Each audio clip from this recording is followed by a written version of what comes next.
우리 함께 인사해 볼까요? 당신은 하나님의 사람입니다. 네, 감사합니다. 앞뒤로도 한번 인사해 보겠습니다. 당신은 하나님의 사람입니다.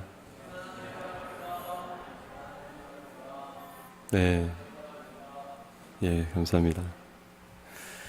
예배는 하나님과 우리와의 관계라고 했습니다. 하나님께서 예배를 받으셨다는 것은 하나님과 예배자와의 관계가 바르게 정렬되었다는 것입니다. 그래서 여러분, 예배는 중요합니다. 오늘 본문에 하나님께서 아벨의 제사는 받으셨지만 가인의 제사는 받지 않으셨습니다. 이는 아벨의 제물이 그 양의 첫 새끼와 기름이 더 좋아서가, 더 나아서가 아니라, 또 정성을 다해서 드려서가 아니라 히브리서 말씀대로 믿음으로 드렸기 때문에 하나님께서 받으신 것입니다. 자기 열심과 자기 노력으로 드린 가인과는 달리 아벨은 믿음으로 드렸습니다. 자신이 죄인임을 알고 또 자기가 죄인이 어떤 제사를 드려도 하나님께 합당하지 않지만 하나님께서 분명히 은혜로 받아주실 것이라는 그 믿음으로 드린 제사, 그 제사를 하나님께서 기뻐하신 것이죠. 저희 아내가 엊그저께 그 카톡으로 한 블로거의 글을 공유했습니다. 연예인이면서 그 칼럼리스트로 지금 많이 바쁜 그 이종수 씨의 글이었습니다. 제목은 최선을 다하지 마세요라는 제목이었습니다. 강연으로 바쁜 스케줄에 아이 양육까지 하면서 그 일상을 블로그에 담아 사람들에게 소소한 재미를 주고 있거든요. 사람들이 그 글을 읽으면서 이게 24시간이냐, 너무 빡세다, 이게 24시간이 맞냐? 라고 질문을 할 정도로 많이 바쁜 일상을 보내고 있습니다. 그런데 그 글에 이종수가 이렇게 말하고 있어요. 자기가 바쁜 일상을 살아내고 견뎌낸 비결을 알려주는데, 그것은 바로 다름 아닌 최선을 다하지 않는 것이었습니다. 물론 대충 살라는 뜻이 아닙니다. 그것은 일이나 육아 같은 끝이 없는 일에 자기의 마음을 채찍질하며 더 잘해야 돼, 더 열심히 해야 돼, 더 최고로 해야 돼 라고 하는 마음을 갖지 않고 하라는 이야기예요.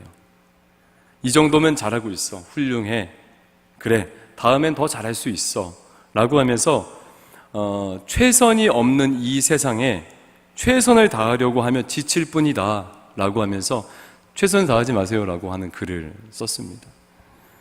아내가 제게 그 글을 공유한 이유는 전 알고 있습니다. 집에 들어오는 시간이 많이 없고 일에 치여가지고 너무 바쁘게 사니까 최선을 다하지 말라고 공유한 것 같아요. 그런데 저는 그 글을 보면서 하나님 앞에서 우리가 이렇게 살고 있구나라는 생각이 들더라고요. 잘하자, 최선을 다하자, 최고로 해야 돼. 여러분, 사실 하나님 앞에서 우리가 최선을 다한들 그에게 얼마나 큰 기쁨이 될까요? 하나님 앞에 우리의 최선이 정말 얼마나 하나님 앞에 그런 아주 즐거움이 될까요? 하나님 앞에 최선으로 살 수 없는 그런 우리, 그런데 우리는 너무 잘하려고 한다는 이야기죠. 특히 구원에 있어서 더 그렇습니다. 구원은 하나님께서 은혜로 우리에게 주신 것입니다. 우리의 노력이나 열심, 어떤 율법적인 행위로 구원을 얻어낸 것이 절대 아니죠.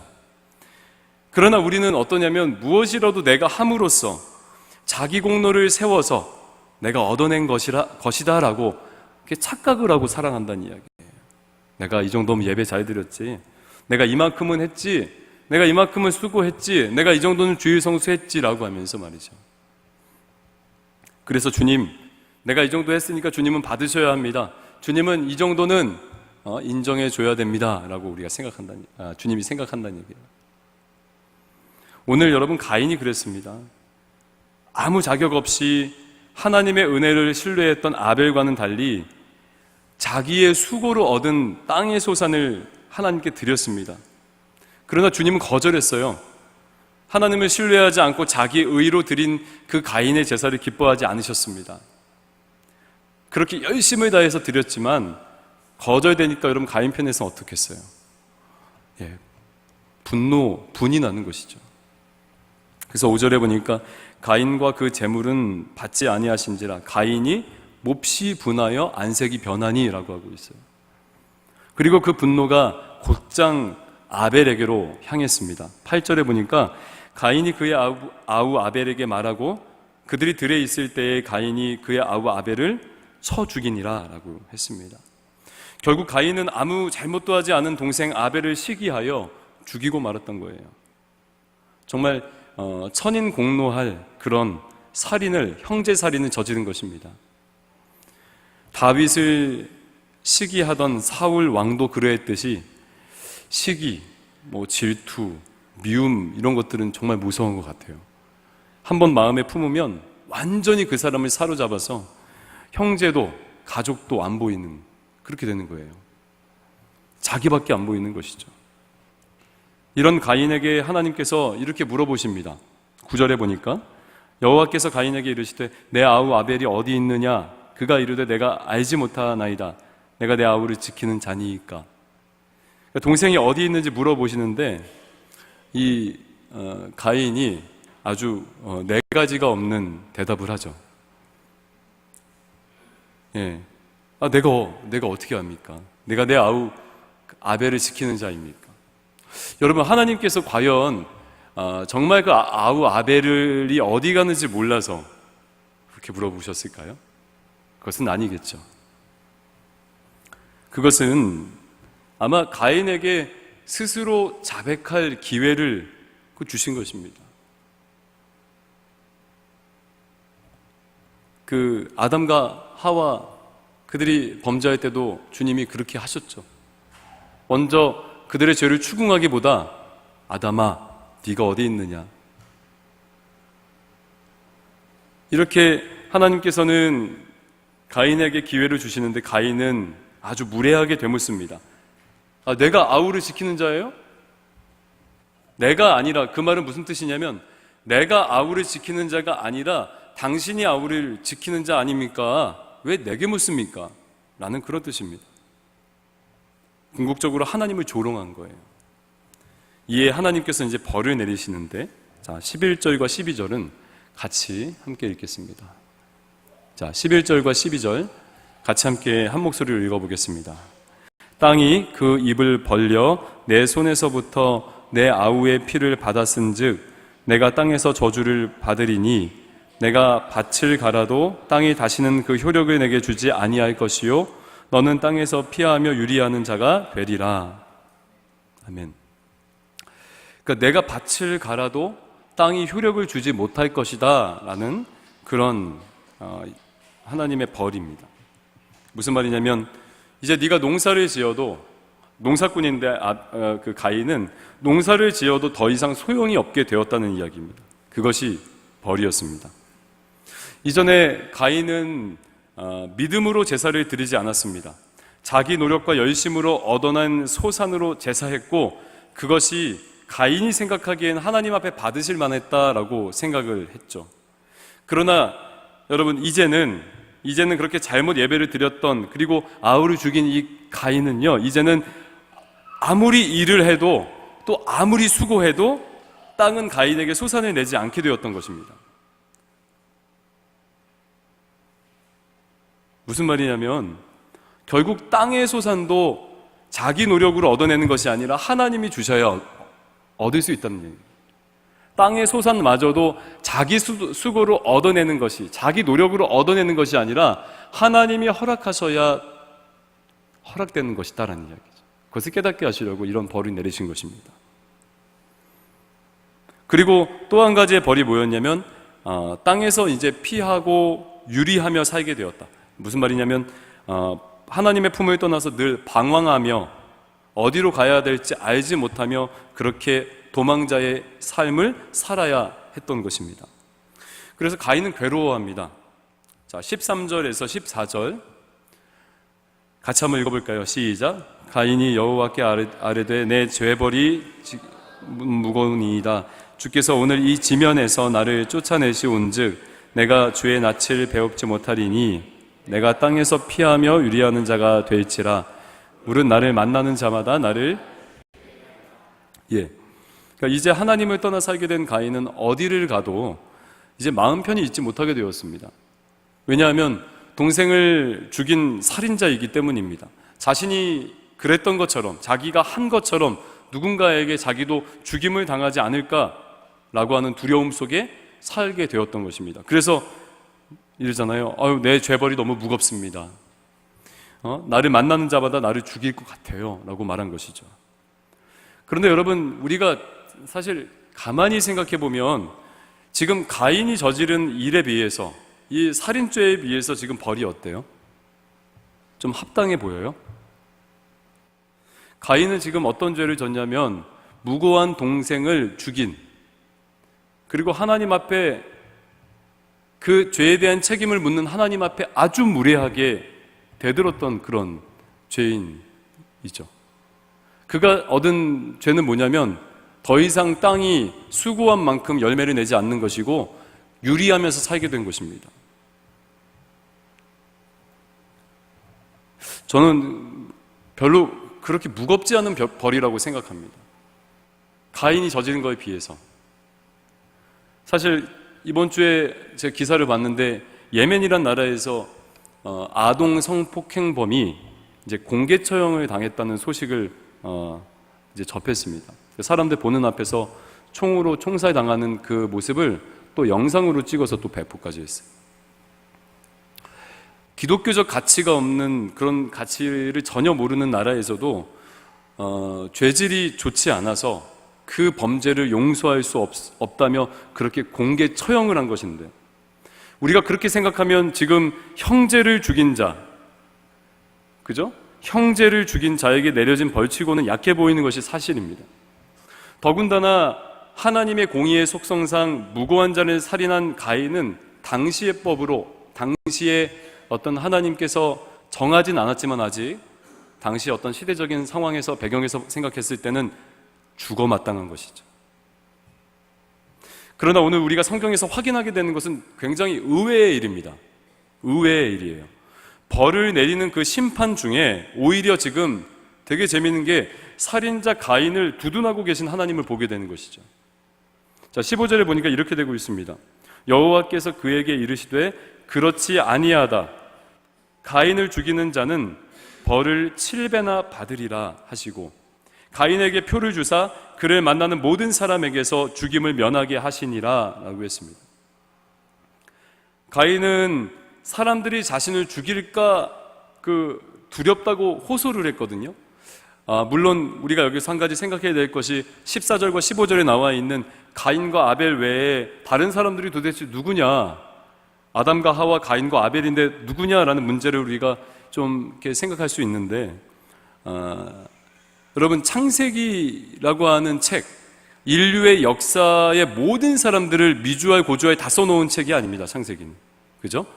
아담과 하와로부터 출발한 이 인류 역사를 쭉 기술해 간 것이 아니라 그 중에 하나님의 구속사를 설명하기에 적합한 인물을 선택해서 기록해 놓은 책이 창세기예요. 그러니까 아담과 하와의 자손이 여럿 있었다는 이야기죠.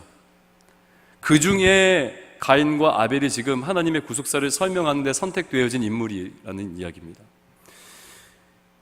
이렇게 여러분, 죽을까 두려워하는 가인에게 하나님께서 무엇을 하셨냐면 오늘 설교 제목에도 나와 있듯이 표를 주십니다. 어떤 표였는지는 그 모양은 알 수 없습니다.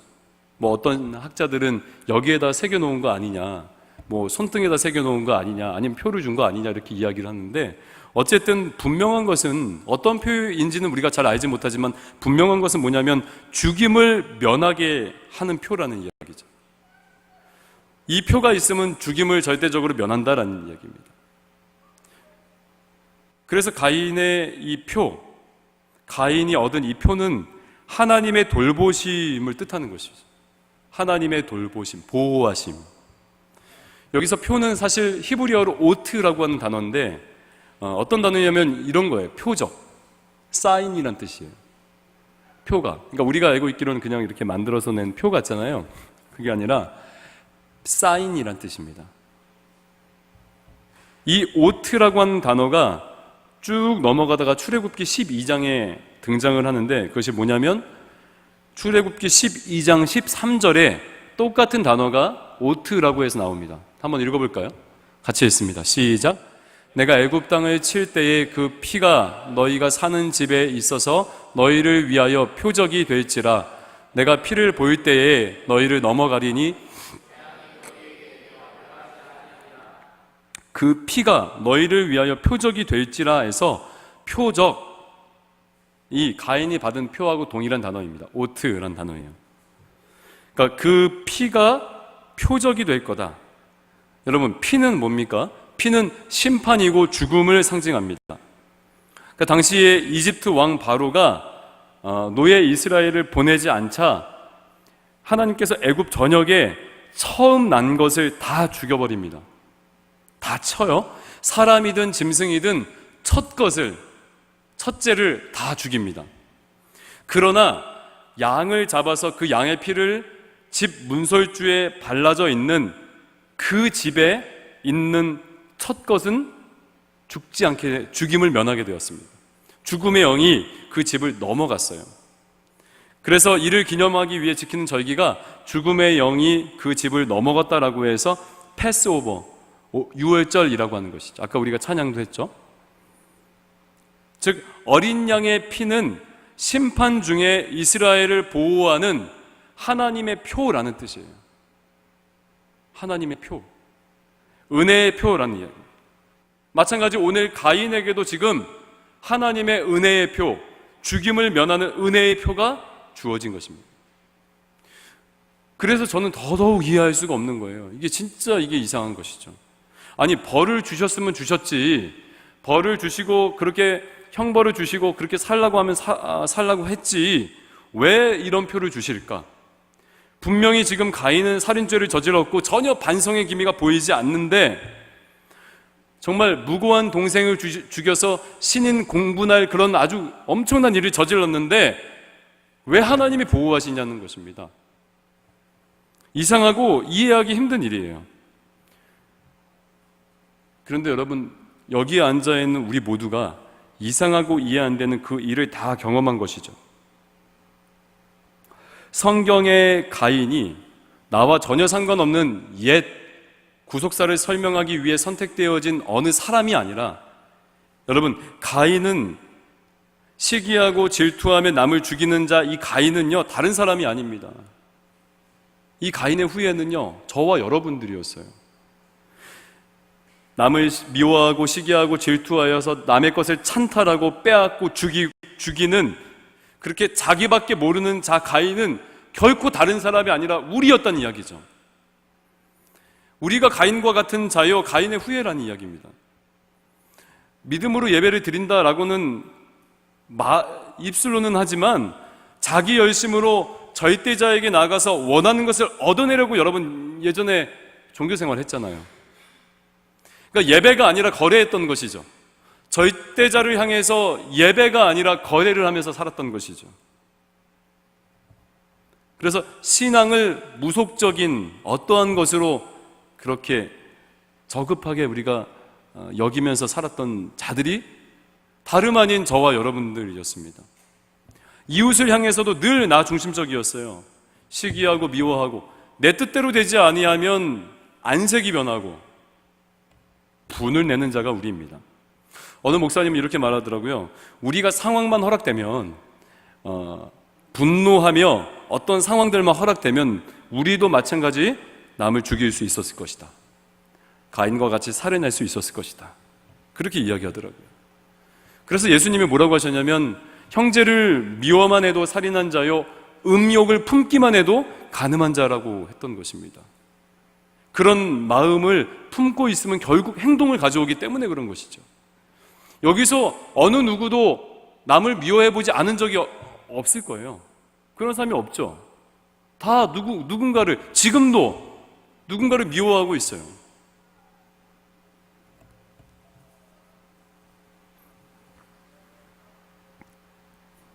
그래서 우리도 수없이 많은 사람들을 마음으로 미워하고 죽인 그런 살인자와 같은 자라는 이야기입니다.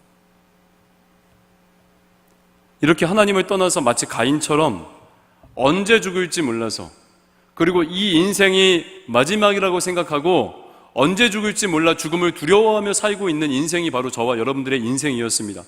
그래서 이 땅에서의 삶이 마지막이기 때문에 이 땅에서의 삶이 유한한 이 삶이 유일한 낙이기 때문에 어때요? 이 세상에서는 더 많이 가지려고 하고 더 많이 누리는데 우리가 혈안이 되어서 사는 것이 바로 가인의 후예 저와 여러분들이었죠.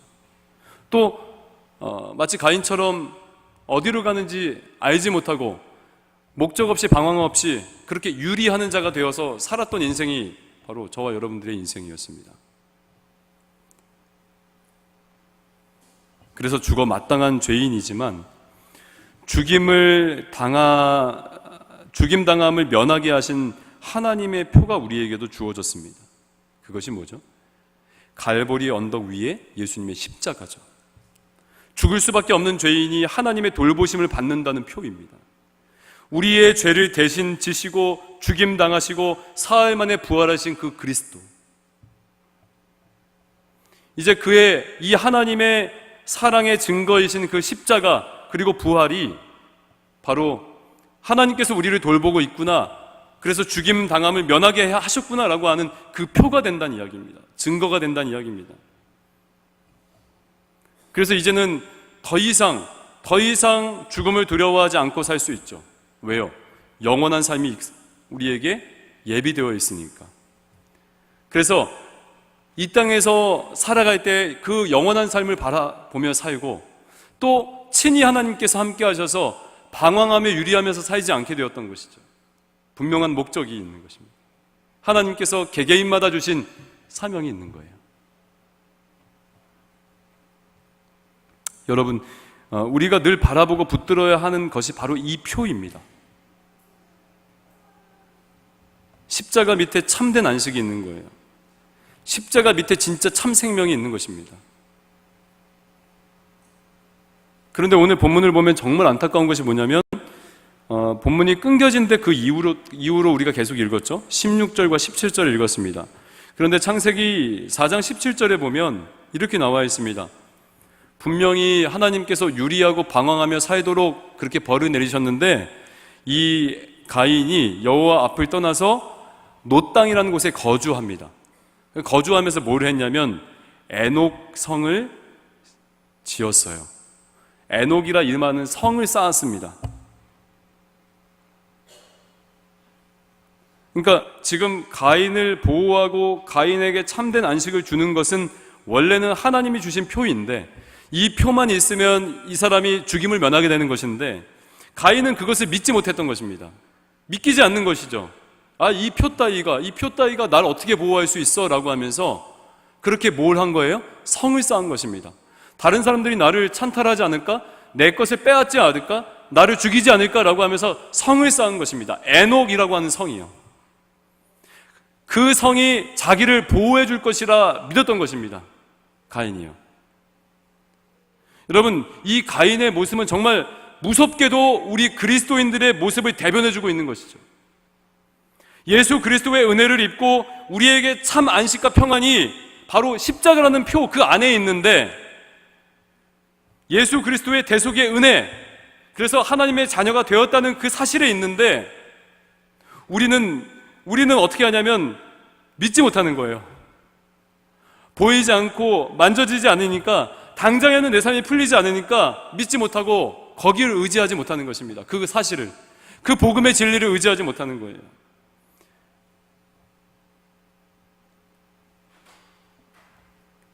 만져지고 보여지지 않으니까요. 그래서 마치 가인처럼 눈에 든든하게 보이는, 뭔가 확실해 보이는, 그래서 안전하게 보호해 줄 것 같은 그런 에녹성을 쌓는다는 이야기죠. 저와 여러분들만의 에녹성이요.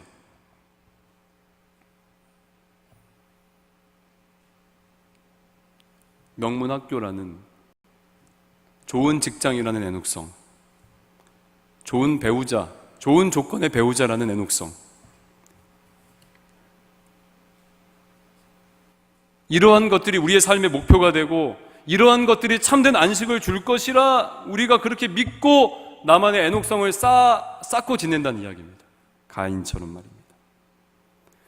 그러나 여러분, 참된 안식은 거기서 오는 것이 아닙니다. 우리의 안식은 바로 예수 그리스도이십니다. 우리를 살리기 위해서 십자가에서 물과 피를 쏟으시고 자기의 생명을 내어주신, 그리고 3일 만에 부활하신 그분 안에 안식이 있는 것입니다. 그분 안에 평안이고 그분 안에 생명이 있는 것입니다. 그분 안에 진정한 하나님의 돌보심이 있는 거예요. 복음 안에 참된 평안과 안식이 있는데 우리가 믿질 못해요. 여러분, 마태복음에 예수님께서 이렇게 말씀하셨습니다. 악하고 음란한 세대가 표적을 구하나 내가 너에게 보여줄 표적은 선지자 요나의 표적밖에는 보일 표적이 없느니라 라고 하고 있습니다. 무슨 말입니까? 이 당시 하나님을 믿는 백성들이 눈에 보이는 기적, 눈에 보이는 표적을 구하는 것이에요. 우리처럼 말이죠. 주님, 내가 이번에 시험 좀 잘 봐서 여기 정말 내 실력으로는 불가능한데 좀 들어가게 해주세요. 주님, 내게 좀 갑자기 재물의 운이 따르게 해주세요. 뭔가 눈에 보이는 어떤 기적의 현상을 우리가 하나님 앞에 구하는데, 주님은 뭐라고 말씀하시냐면 요나의 표적밖에는 너희에게 줄 표적이 없다라고 이야기하는 것이죠. 요나의 표적이 뭡니까? 요나가 뱃속에서, 큰 물고기의 뱃속에서 며칠간 있었어요? 3일간 있었죠.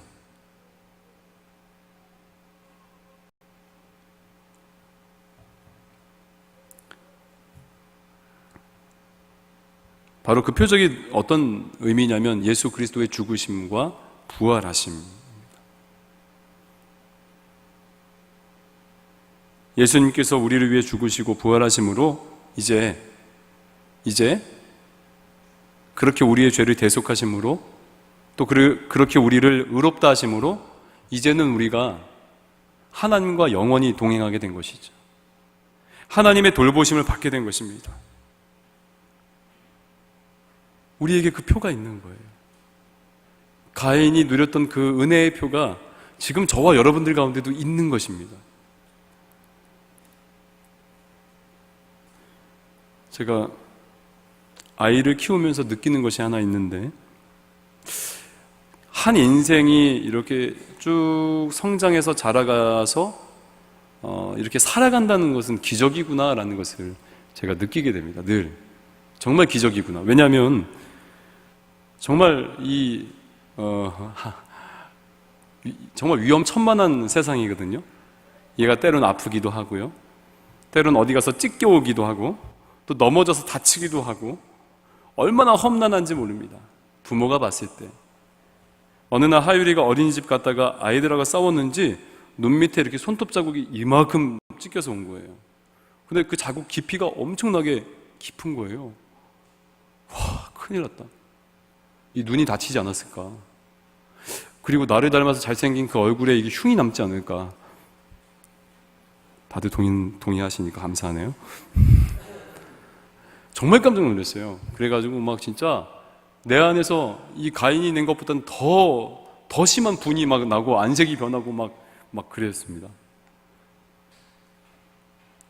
여러분, 이게 진짜 위험천만한 세상이라는 것이요. 나중에 여러분들이 한번 자녀를 낳아서 키워보시면 이제 알게 될 거예요. 저도 점점 와, 이게 이제 어떡하냐.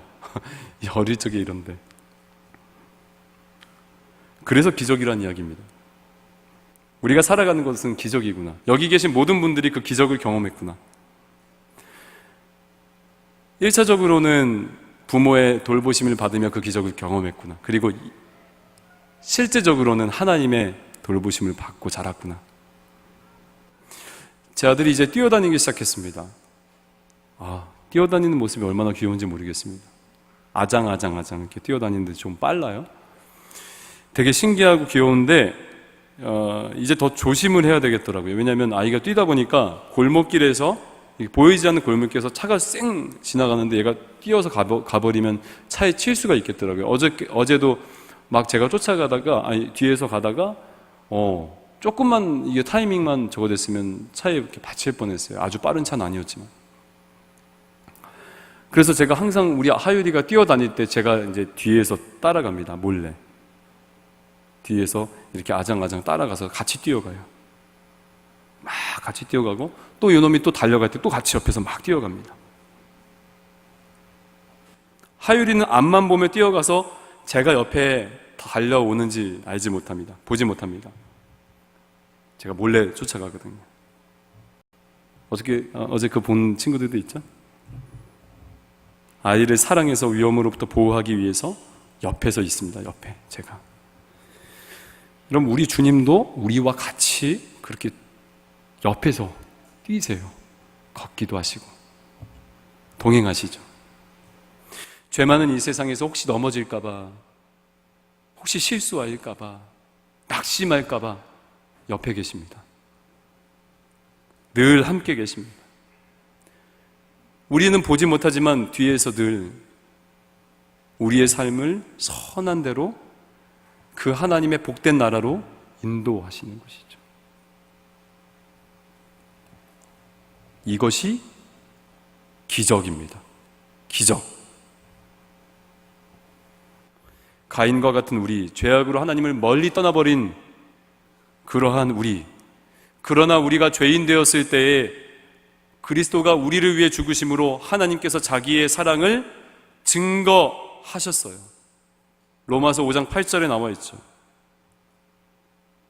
자기의 사랑, 자신의 사랑을 그리스도의 죽으심으로 증거하셨습니다. 그래서 십자가는 표라는 이야기입니다. 한결같은 하나님의 사랑의 표라는 이야기예요. 자기 아들의 그 죽음이, 그것도 보통 죽음이 아니라 완전히 하나님 아버지와 단절되어지는 그 죽음이, 원래는 우리가 당해야 되는데 우리 대신 믿음으로 말미암아 그를 믿는 자에게, 그 안에 거하는 자에게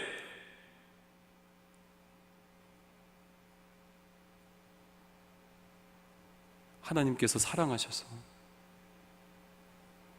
우리 대신 죽으시고 또 우리 대신 부활하셔서 우리를 위해 부활하셔서 우리를 의롭다 하시고 자녀 삼아주시고 보호하시고 돌보시고 뒤에서 같이 뛰시고 함께 걸어가시고 동행하신다는 이야기입니다. 여러분, 이 한결같은 사랑이 지금 저와 여러분들을 향해 있음을 여러분 믿으시길 축원드립니다. 보이진 않아요. 그리고 만져지지도 않습니다. 느껴지지도 않을 때도 있어요, 때로는. 그러나 아까 이야기했죠. 여러분들이 예수 믿고 자녀가 된 이상 주님은 절대 떠나지 않으십니다.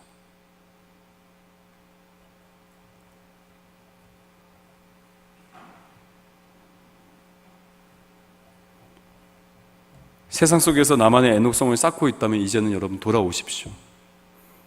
나만의 애녹성, 그것이 여러분들을 보호해주지 못합니다. 절대 보호해주지 못합니다.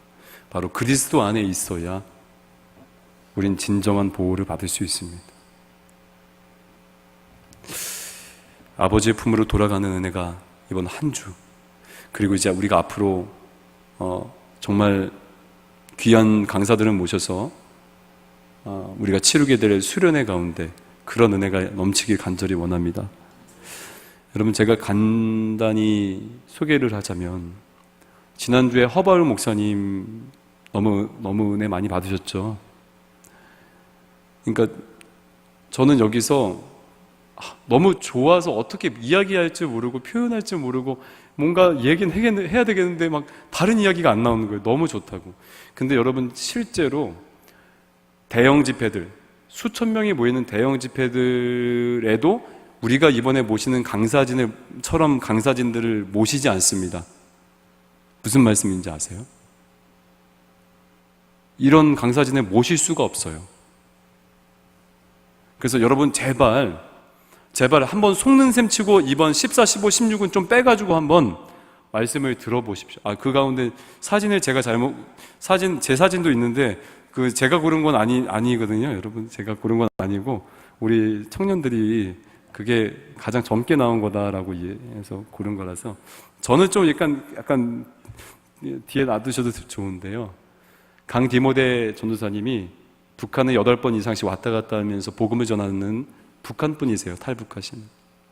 정말 귀하십니다. 그리고 이주연 전도사님은 남자분이신데 약간 장애가 있으세요. 그 장애가 있으신데 그분도 깊이 하나님을 만나셔서 아마 그분은 아마 외국에서 더 유명하십니다. 그 황영신 목사님은 교리하고 교회사를 박사학위 받으신 분이세요. 침신에서 교수로 지금 이렇게 섬기고 계시고, 그래서 여러분 굉장히 그러니까 이런 느낌이 들어요. 종합 선물 세트. 정말 여러분 꼭 제가 처음이자 마지막으로 부탁을 드릴게요. 우리 청년들 다 갔으면 좋겠고요. 또 여러분들이 혹시나 주위의 친구들 혹시 내가 이 친구는 꼭 좀 복음을 듣게 하고 싶다라고 하는 옆에 있는 지체와 친구들이 있으면 여러분 한번 데리고 와보세요. 정말요. 여기 앞에서 나와서 거짓말하지 않습니다. 정말 한번 데리고 와보십시오. 이번 수련회가 다시 복음으로, 다시 생명으로 돌아오는 수련회가 되고, 또 여러분 오늘 이번 한 주도 내가 받은 은혜, 하나님의 돌보심의 표인 바로 십자가를 깊이 묵상하며 나만의 애농성을 다 무너뜨리고 정말 주님만 의지하며 승리하는 한 주 되시길 주의 이름으로 축원드립니다. 네, 기도하겠습니다.